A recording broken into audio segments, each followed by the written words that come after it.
What's going on, y'all? Today we are doing a review on Lego set 75379. This is the Lego Star Wars R2-D2. It runs for $99.99. It's still up on lego.com. It's a 10 plus set. It's got 1,050 pieces, not 10,000 pieces. That'd be wild for $100.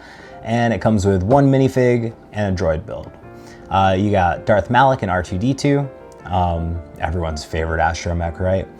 And this set would fall under the 25th anniversary of Lego Star Wars. So, no speed build today. My son and I have been working on this one before we even started doing the channel. So, yeah, let's get into it. All right, so we got the build itself. We got the smaller R2-D2, which does have printing on both sides, which is very nice to see. And then we have Darth Malak himself.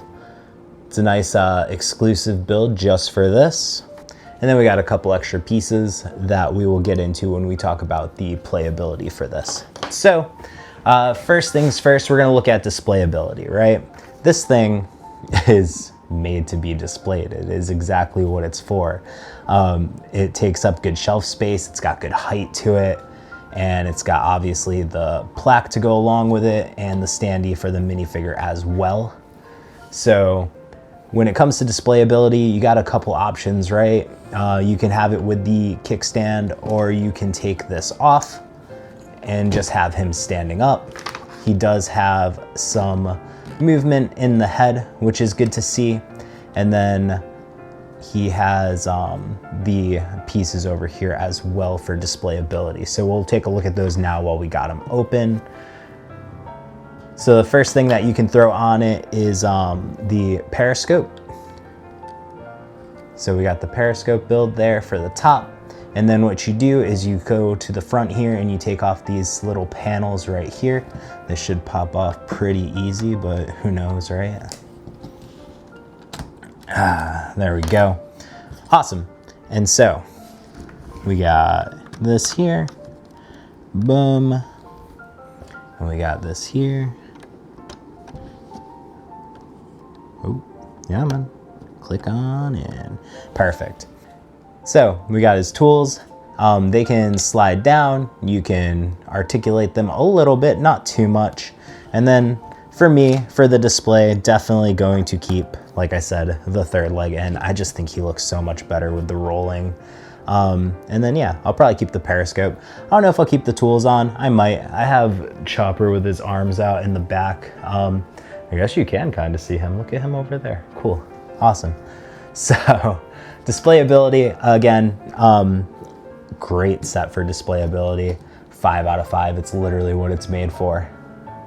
All right, next up is the playability of the set.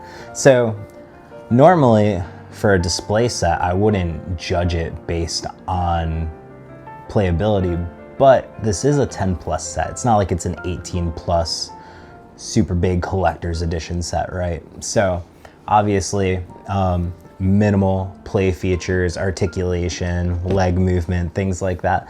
Nothing crazy with this one. You get the two minifigs. I mean, at least these you can play with if you take them off. But yeah, not much to do play-wise. Maybe you can make some really cool dioramas, or you can use him in some interesting ways around the house. But other than that, it's meant to be a display piece. I'm sure kids will have fun. It does roll pretty smooth, which is nice. Personally, I only give it a 3 out of 5 when it comes to playability. I mean, it's really not what it's made for, but you'd think with a 10 plus set there'd be a little bit more play features with them. All right, and then moving on to ease of build, overall technicality, all of that good stuff. How fun it was to build, things like that. It was a pretty fun build.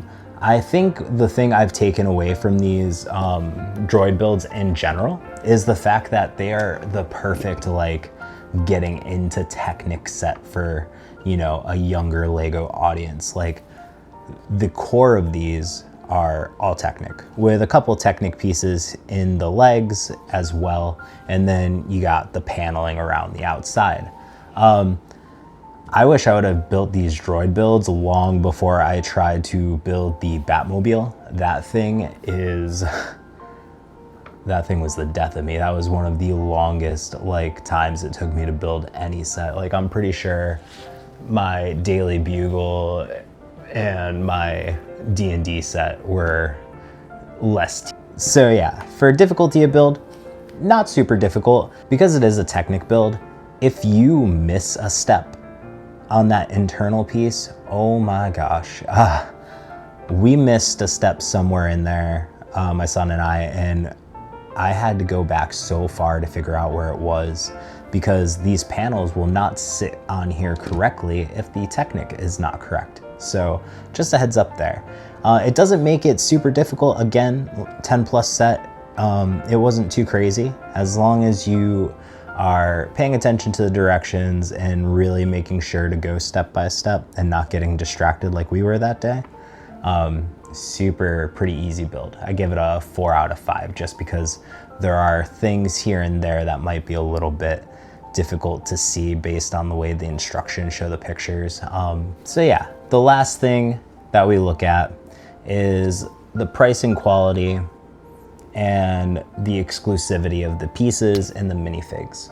So as we all know, Lego tends to have a bit of a markup for their Star Wars properties. We've talked about it before in videos, everyone talks about it, we see it, where a lot of these newer sets that just came out have astronomically high prices for the piece count and for what's included and the stability of the build.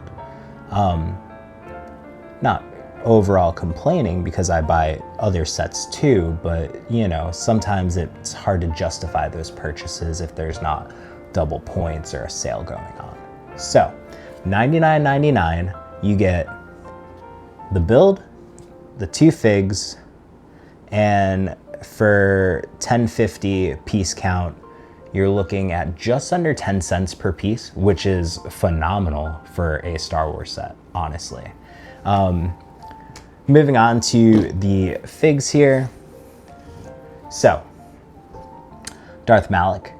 This is the only set you can get this fig in. There are no other sets that include him. He is a very cool fig overall. You'll see in a second, I'll throw the turntable up for you to take a look at so you can get a better view of him, the stand that he sits on for the Star Wars 25th anniversary and all that good stuff. Sweet saber, great printing, great head. Really like this figure. If you played Knights of the Old Republic, you know this. That kind of comes down to it though, right? Like this set, this one exclusive piece where R2-D2 himself comes in 5 sets from this run. So this R2 specifically is in 5 different sets. So not so much of an exclusive piece here, to the point where I literally have the exact same R2-D2 in my X-Wing up top. So, I know you can't see it because I changed the camera angle. Trust me, it's there. So yeah, so the only other thing that I can really talk about when it comes to this is the amount of stickers. There were 10 total stickers on the sheet, 7 stickers technically, but 10 total. And then 1, 2, 3 printed pieces where the top of R2 is a printed piece, and then obviously the 25th anniversary and the stand. The fact that these are printed pieces now is such a great, like I remember, was it the X-Wing or was it Optimus? Who was it? Yeah, Optimus has the sticker, but these have the printed piece, which is great. I would be more annoyed by the stickers if it wasn't for the fact that it keeps the price low by not making those special pieces. Like, these are all white, gray, dark gray, blue, black with green and red on the inside, so you can kind of keep track of which side is which. So there's not a ton of variety in the pieces themselves. So to add those special printed pieces, I feel like the price would go from that $99.99 to like $125, $150 if you got those special pieces in there. So for once, I'm not mad at the stickers because it makes sense that they would come in a set like this. So to finish up, I give the out of 5, I give it a 4 out of 5, right? Like, I'm not mad at it. You get one exclusive fig, even though I'm sure having a Luke or an Anakin would have made more sense. But I mean, still a really cool fig to get for an exclusive. You get the stand and you get a really awesome, sturdy build for display. So yeah, 4 out of 5, I'm not mad at it. I think that the overall quality is great. So if we look at the ranking, that puts us at a B overall, so 16 out of 20. That's a pretty solid score for this. I'm happy with it. I'm really happy with the set in general. As someone who played KOTOR growing up, as someone, or not growing up, but in general, as someone who loved R2-D2 growing up, I had, my bocce had on VHS the cartoon with the Ewoks. I don't know if anyone remembers that. It's some ancient history for me. So if you're older and you remember watching this, I'm sorry, but I feel you. So with that, do I recommend it? Here's my recommendation with a caveat. If you like the Knights of the Old Republic, if you like R2-D2, or you fall in the lines of someone who's a completionist and exclusive minifigs are your thing, go for it. $99.99, sweet set, especially because holidays are coming up soon. You can get a really great deal on this for double points. Like, why not, right? We know double points is coming up soon, so you might as well jump on it. And then the caveat here is I don't recommend it if those aren't your thing, right? If you don't care about the fig, if you don't really care about the display build, if you're someone who looks more for playability, if you're someone who's not super into it, then that would be the only reason I don't recommend it. But for the price, for the features, for what you get, very happy with the build. So, all said and done, I do recommend it for Star Wars fans. So yeah, that's my review on R2-D2. So now that we're done with the review, I'll move him aside and we will talk real quick. So we broke 500 subs on YouTube. That is phenomenal. I was sitting at a point where I had 2 subscribers and I just was kind of getting discouraged to the point where I was like, man, I don't think anyone's actually gonna watch any of this. So to all those who've subscribed, to everyone who like reached out, to my TikTok followers who are super active in the community, I really, really do appreciate all of you so much. Thank you. Seriously, like, bottom of my heart. Thank you. The giveaway. For the first giveaway, I'm thinking we'll do a poll just to make sure. But here's how it's gonna work. I'll send the poll out on both YouTube and I will cross-post it to TikTok so that my followers over there can subscribe, just to make sure that, you know, anyone who wants to join in who hasn't seen any of the videos yet can. Once the poll is done, I will post a update video on that. And then from there, the requirements won't be anything too crazy, right? Obviously, be a subscriber and then leave a comment on that video coming up of your favorite Lego set. It can be current, it can be, you know, retired, anything like that. It can be a theme, it can be a full set, either way. So it'll be like, comment, subscribe, all those things that, you know, we ask you to do as a YouTuber, right?